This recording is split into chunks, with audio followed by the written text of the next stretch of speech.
Hello and welcome to the second Wisden Cricket Daily podcast of the India-England series. It is not looking good for England. India batted for the entirety of day two for the loss of just 6 wickets to leave themselves in total control of the first test at Hyderabad. I'm Yashasvi Rana, and with me today is Phil Walker. As we did yesterday, we'll kick off with a quick recap of the day.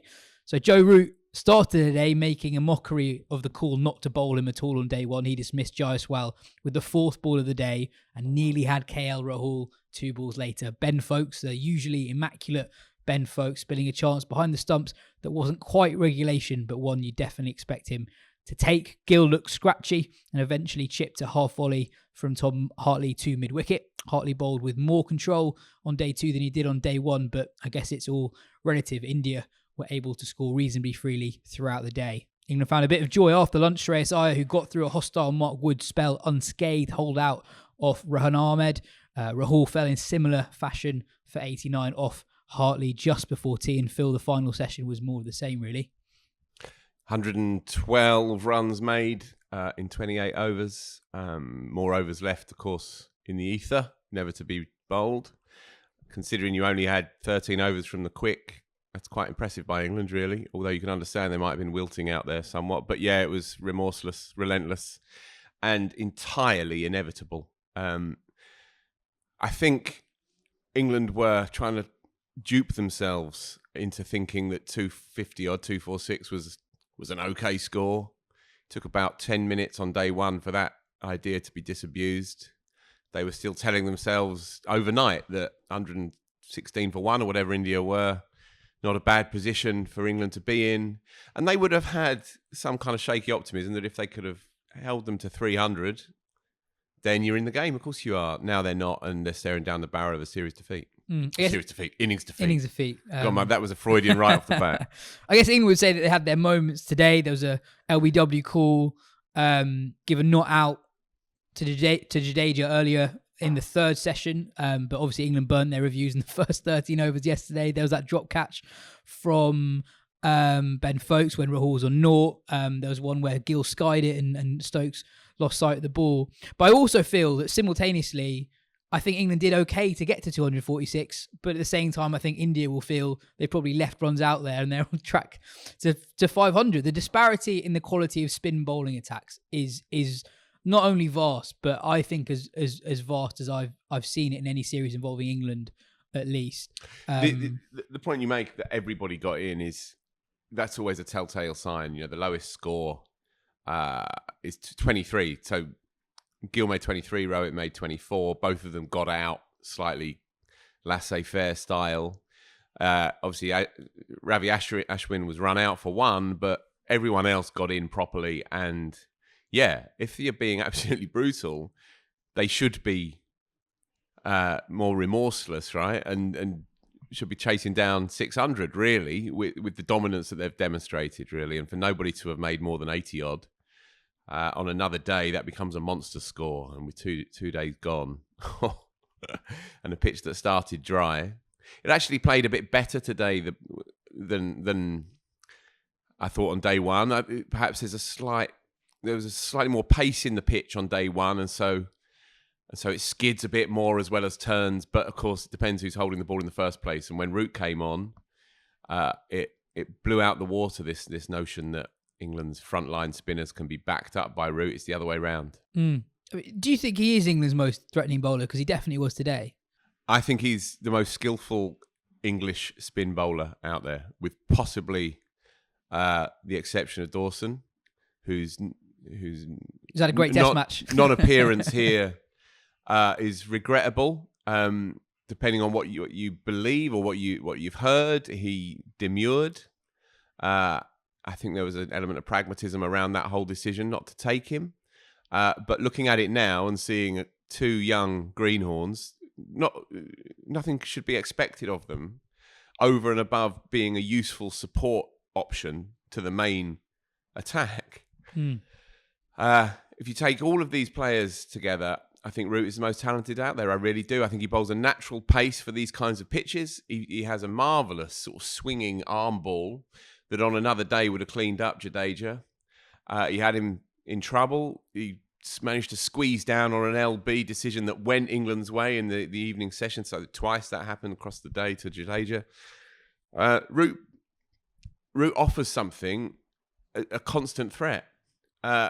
He is a very Stokesian bowler as well, because he's always at you, but that he will drag one down and he will overpitch one here and there. I have to say, by the way, lots of bowlers have done that in the past. Graham Swan was a marvellous off spinner, but would often, looking for that extra bit of flight, overpitch it. Didn't mind getting driven, didn't mind even a low full toss once every couple of overs. Joe Root's one of these cricketers that if he wasn't such an amazing batter, then he'd have taken 150 Test wickets by now, and he'd be England's number 6, 7 and premier spinner for sure. Do you think England have been hamstrung by how many spin bowling options they have? In that Root didn't bowl yesterday. He only bowled 6 overs in the first 50 overs of the India innings. He bowled more and more throughout towards the end of day 2. And I know that Jack Leach was managing a minor knock that he picked up in the field yesterday, but he still bowled 25 overs. And it sort of feels like England don't really know what to stick on. I feel that we had a really interesting question in from Niall, who said, given what Ollie Robinson said about the spinning pitches in Abu Dhabi, have England catfished themselves in that they've sort of prepared for the most extreme conditions, but actually if it's not completely extreme, you don't need 2 left-arm spinners who, I understand that Hartley is supposed to be quicker, bowls a bit flatter than Leach, but you're not seeing a huge difference in terms of the threat from Hartley compared to Leach. And having 2 of them side by side in the 11, I think is almost a wasted option bowling-wise. And we talked yesterday about how England look light and there's not enough options where you feel like England are going to be able to exert any sort of control. But it does feel like Stokes is he's got an extra thing to think about because he's got 4 spinners, because he's worrying about how they feel almost as much as what is the most threatening option at that given point. Yeah, there's a couple of things. I think it's top shout really overall. 2 things I would add. One, Stokes has a history of doing this. He foregrounds players at slightly unusual times. There's a counterintuitive element to his captaincy sometimes, but I guess there's a logic to it because you keep the opposition on the hop and you keep your players, your 11, feeling like you are vital at all times. And so when has a left-arm spinner ever bowled 30 overs on day 1 at Headingley ever in history? Leach was thrown the ball in the first hour at Headingley a couple of years back against New Zealand. He will bowl seamers in spinning conditions and he'll bowl spinners in seaming conditions. And it's almost like he's indicating something to his team that everyone is vital. There's an urgency to everybody in this setup. And so I think this is what he's doing. Okay, Leach might have had a knock, but also he's saying, not everything is on your shoulders. We're going to share this around. And a lot of the talk was about the central role that Root will play. And so what did Stokes do? He held him back. The point about England having catfished themselves, I felt this before the game began. I was alarmed by the team that they picked. I said it to you at the time. I think they were so spooked by what happened last time.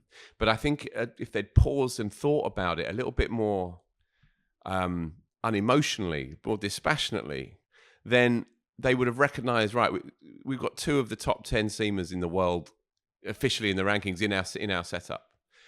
One of them in Robinson bowled on challenging dry tracks in Pakistan last time out.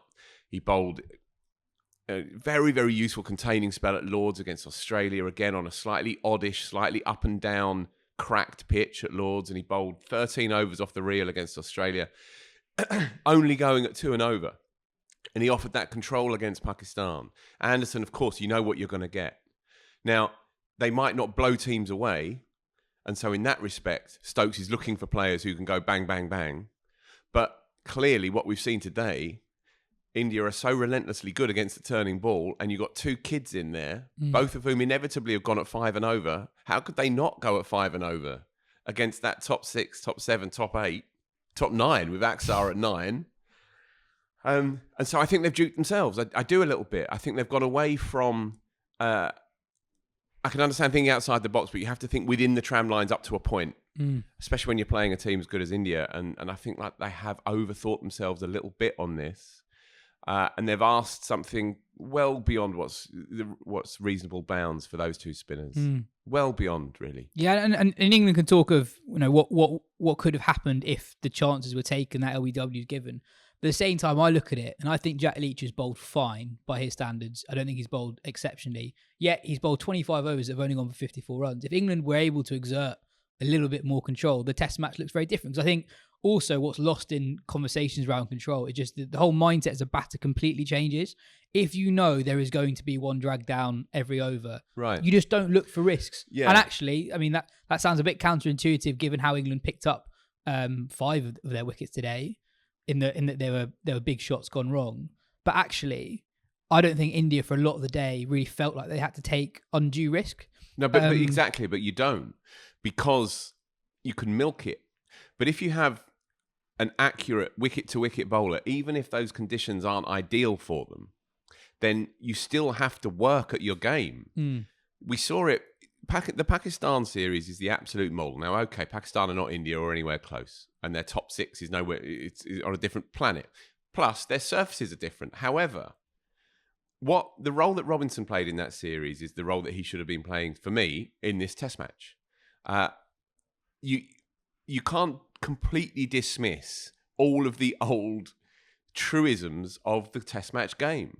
Pressure brings wickets. The Stokesian philosophy is marvellous, for sure, and it's shot in the armed English cricket. Nonetheless, there are certain principles at play here, and I know that Stokes puts a high price on wickets, and I know that the result of that, when the sun's shining and things are working out, is that he gets 20 wickets on flat tracks, as he did say at Rawalpindi last time out. But I think you have to balance it off. You have to recognise that if you're playing a teenage leggy and a white ball left armour, and they are taking the 40% of your overs, then you're going to have to accept that you're going to be going basically at a run of ball from those bowlers, and that puts immense amounts of pressure on the other ones. And also, I think Stokes isn't as totally gung-ho in the field as I think people characterise him as. So in Pakistan, for example, the way they used Anderson and Robinson was low-key fascinating, in that they had those holding periods where it was flat and not really doing anything, where Will Jacks would bowl a lot of overs, Jack Leach would bowl a lot of overs.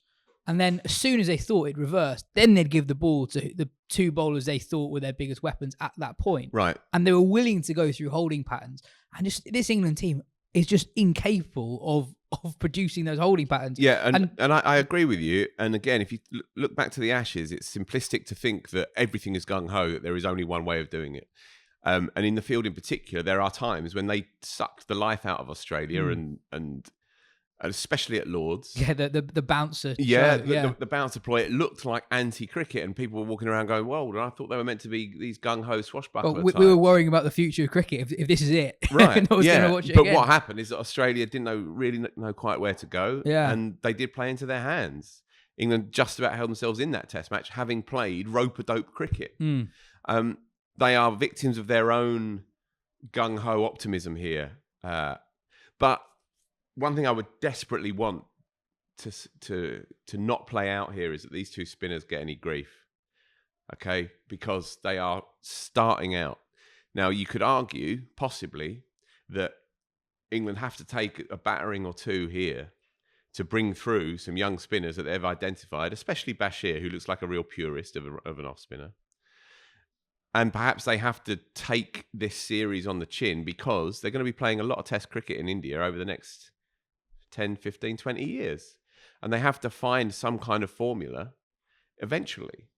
The notion of just rocking up every 3 or 4 years with another greenhorn, as they've done here, and then discarding them and then forgetting about them, and then bringing Gareth Batty back when he's 40 or whatever, or Embers or whatever, it doesn't really work like that. So perhaps these kids, if they have been identified as talents, and we don't know yet, right?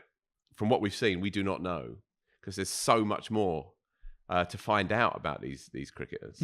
It might not be now that Tom Hartley is anywhere near a Test match bowler, but it may well be that he's better for this experience in the long run. Yeah. And certainly when it comes to Rayan, for sure. 100%. It's just, it is extraordinary what they've been asked to do. I mean, Hartley, I don't think has ever opened the bowling in a first-class game.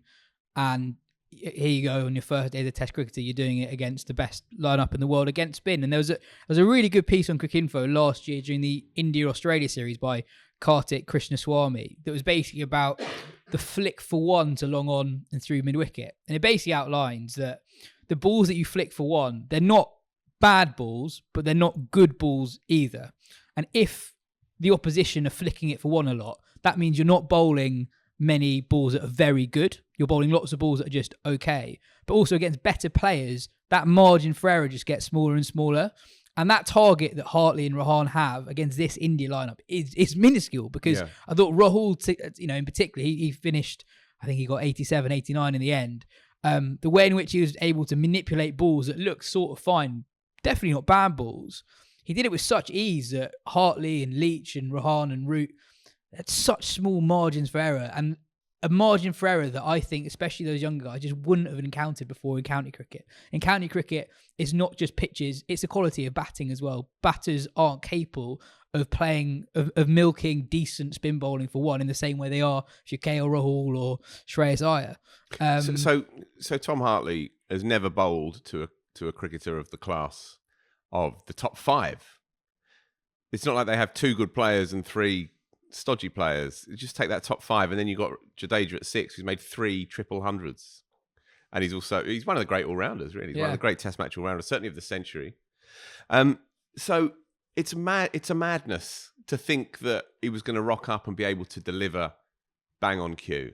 But what he will be is better day by day for this experience.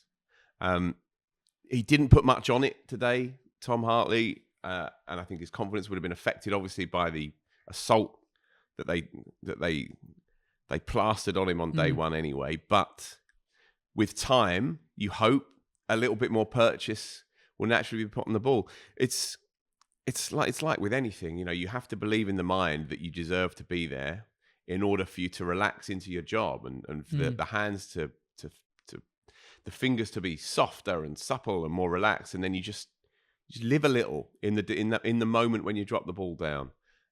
It's a long way to go for him, but it's entirely to be expected. And we talked about it before we started recording, that on Jack Leach's first day of the India tour last time, Pant got stuck into him, and I think Pant's strike rate against Leach that day was higher than Jaiswal's against Hartley yesterday, and Leach has had a very, very decent Test career either side of that. So that assault yesterday, I don't think means that Hartley's not got a future or anything like that. Yeah. But I just think that, Hartley's 24, Leach was 26 when he made his Test debut and had so much more first-class cricket behind him.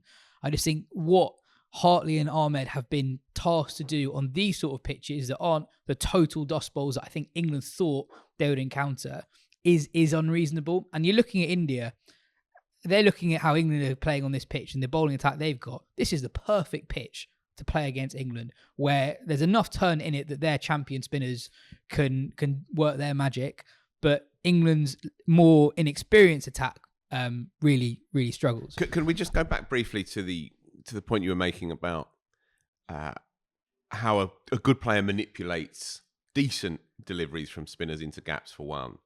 It was something that you saw Root do because he's a master, and something that you saw the top 3 really struggle to do. Now, Duckett in particular wasn't out there long enough against the spinner. You feel like Duckett, with his lower centre of gravity and his interesting hands and his sweeps and so on, you might fancy that he will be able to manipulate the spinners a little bit as we move through the series. But Crawley, who is a player that that I'm very fond of, he has a game and a physique which is almost antithetical to playing spin. And so you saw it. And I was watching on my own, but I said to myself, he gets out this over, because there'd been that pause after the Root LB shout, and then he had a full over to face from Ashwin, and I knew something was going to have to give. Now, when you watch India bat today, the only thing that gave was when they just got tired, and it was all slightly too easy for them. But if they'd been real head down, if Rohit had to get 100, Rohit's a bad example because he got out on day one, but you know what I mean? If they had to get 100, their life depended on it, then 5 of the top 6 would have got 100. Whereas with England, there was that sense, well, we'll have a hit and we'll hope for the best.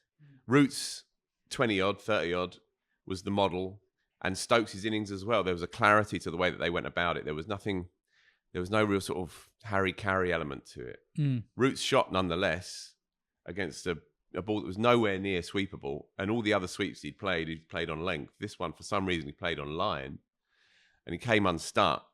And you don't want to see that from Joe because he's technically defensively sound enough to bat time.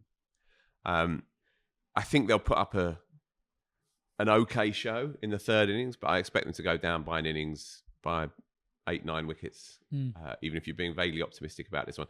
But also, I think that they will come back a bit stronger for this experience. I really do. Yeah, I think so as well. I think we won't be questioning the balance of the side that much at all as we go on throughout the series. Could I also add? Yeah.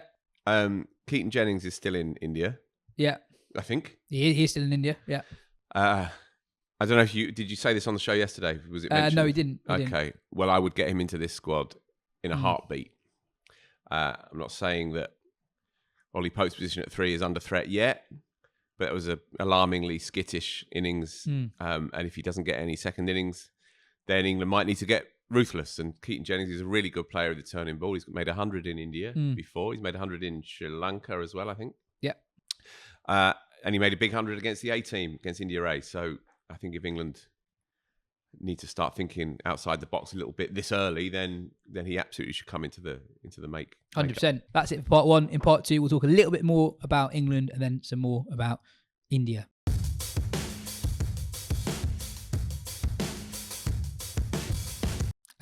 Phil, it's a dangerous game checking the YouTube comments, especially when India are involved. Especially when we're speaking. Absolutely. Quite a few Indian viewers after yesterday's show were asking, what is this Bazball? Wasn't Sehwag doing this? And it's not looking too good at the moment. We did do a poll on this a few weeks ago with one of the authors of the book on Bazball, Lawrence Booth, so it's worth a listen if you're interested. I think one of the problems is that it has a name. Yeah, I think so too. And I mean, it's worth saying as well, the English team and the management hate it. Absolutely hate it. Yeah. And also, I think it only really makes sense in the context of just English cricket. One win in 17. One win in 17, and how it's unlocked streaks of form previously unseen in quite a few players. You know, someone like Ben Duckett wasn't even in the picture before Stokes and McCullum came in.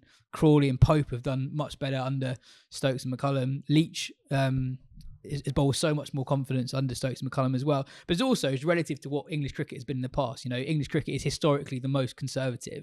So in England, this was new. I understand if you watched Sehwag growing up, you might be like, well, I've seen this before. But in England, this felt broadly new.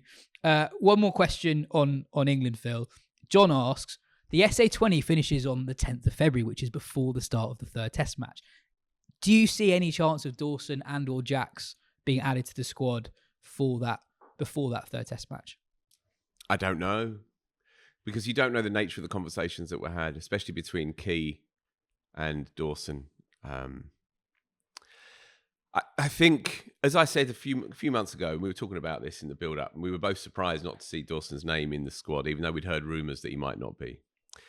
But I said to you, a decent series for Dawson in India, even an okay series, crucially with a few runs, puts him squarely in a position to potentially become England's premier spinner for the next couple of years. So that was what was on the table. But I guess what also was on the table was a nice cushy contract to play in South Africa. And he's probably been treated fairly ordinarily, as they say in Australia, for a while. He's worn a yellow bib probably more than strictly necessary. He's carried drinks more than he should. And perhaps he just thinks, sod this for a game of soldiers. You know, I can make my money elsewhere. I'm in my mid-30s now anyway, and that ship has sailed. If England are 3-0 down, we're definitely not going to see them. If England are 2-1 down, and there could be an olive branch, perhaps. I'm less fussed about Jacks personally, because I don't think he would be able to offer that much more with the ball in these conditions than, say, I don't know, Dan Lawrence could, to be honest.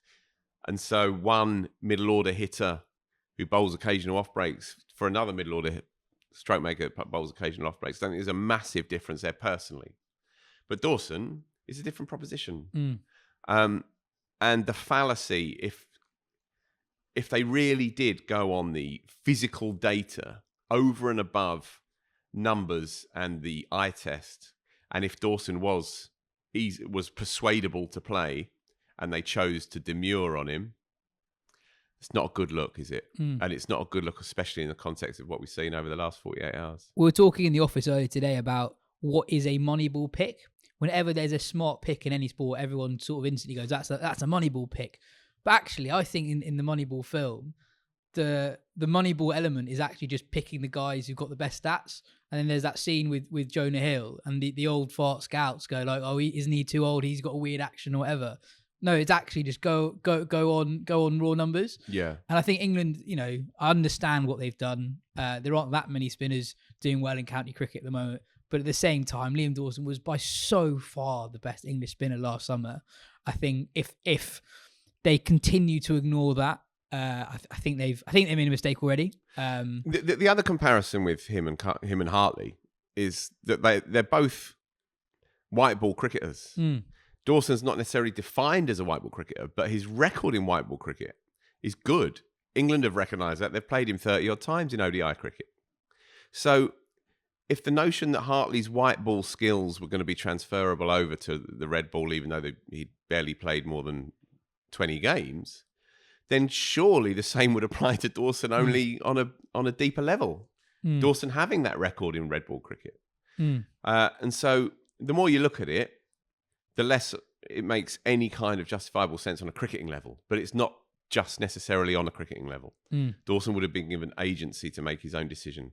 We don't know the ins and outs, and he'll give an interview at some point. But from what I've heard, he was reluctant to get involved unless he was going to be given the keys to it, But, that might be harsh, because that might just be Chinese whispers. I don't know. I don't see him really joining up, though, unless things change very, very drastically. Just on India, Rahul is properly in that category of player where you're just so frustrated. How do you average 34? How do you average 34? And I was asking Adia Sharma, who's Wisden India editor, how does he average 34? Why is his Test career never got going? And he said the massive part of it is actually injuries. So he's always just got injured at the wrong time. So he's never had that long a run in one position in the side. Even I tell now, you what, echoes of Rohit. I was literally going to ask you. So when Rohit does say, that's enough for me, move Rahul up. He's obviously faced white ball, new balls, and red ball, new balls much of his life. Move him up and he can end up playing 80 test matches and averaging 45, 50.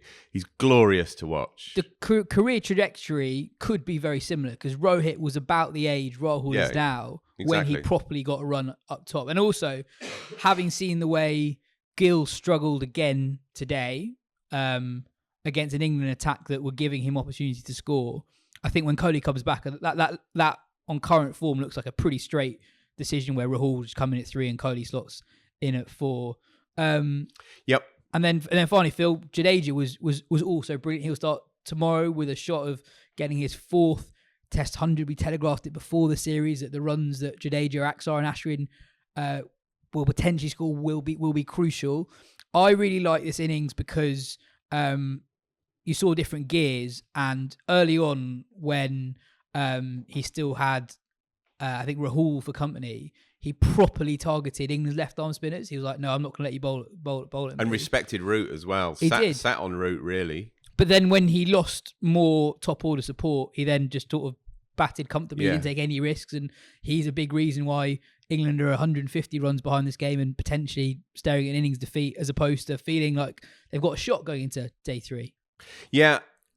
Crucial knock, really, because if England could have kept them to 120 lead, they'll certainly be saying to themselves, we'll get 300, and then it's going to be a nasty chase of 180, 200 on the 3rd, 4th day.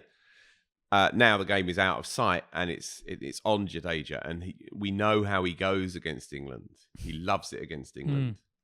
And it was very controlled, very classy knock. There was one moment just from the English perspective that sort of summed up the evening session when Wood came back for, I think, his 4th spell of the day with the new ball, and Jadeja gets into a bit of a tangle, and he was bowling round the wicket, and it's clipping the top of leg stump. They've already burned all their reviews, of course, and it wouldn't have gone because it would have been umpire's call. Umpire said no in the first place.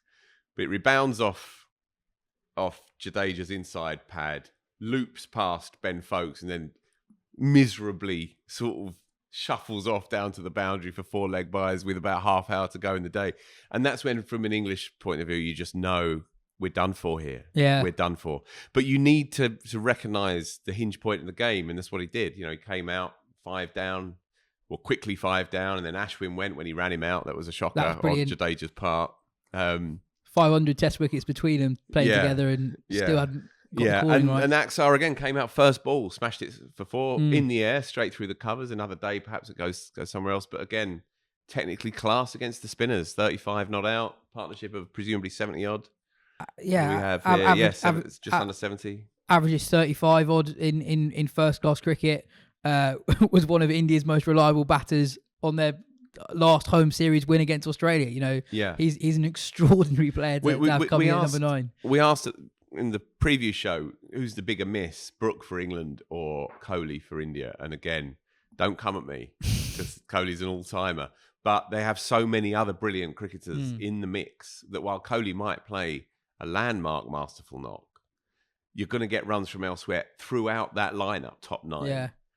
Brook is your only real fantasy player for England. But look, that's all spilt milk stuff now. Well, potentially got Kohli coming back in a couple of test matches. You got Shami potentially coming back in a couple of test matches, and obviously Rishabh Pant's not around this series. So India are actually 3 players off their best 11. Yeah, and still massively on top, of course. Before we go though, as a word for the Windies, yes, down under at the Gabatoir.